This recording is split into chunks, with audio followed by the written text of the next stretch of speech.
216 millions de francs CFA, c'est ce que coûtaient par an aux caisses tchadiennes les anciens premiers ministres.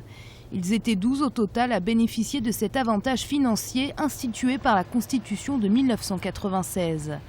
Un privilège supprimé par le président Idriss Déby Itno qui a entamé une série de mesures d'austérité pour maîtriser la crise économique. Une nécessité, la chute du prix du baril de pétrole a impacté lourdement l'économie nationale.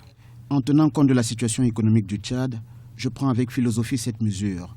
Si cette mesure pouvait permettre d'ouvrir les écoles et les hôpitaux, ce serait bien. Malheureusement, la mesure est prise et des établissements scolaires et sanitaires sont restés fermés. D'autres mesures ont été prises, comme la suppression des bourses pour les étudiants et la réduction des primes des fonctionnaires. Les salaires baissent, mais les prix augmentent, réduisant le niveau de vie des populations. Les mouvements de grève n'ont pas tardé. La grogne sociale est désormais difficile à contenir. Ces mesures sont incontournables et nécessaires pour le redressement de notre économie et surtout de nos finances. Et donc, ce n'est pas de gaieté de cœur que le gouvernement a mis en œuvre ces mesures, mais en même temps, il faut que les gens comprennent que ces mesures ont une durée très limitée.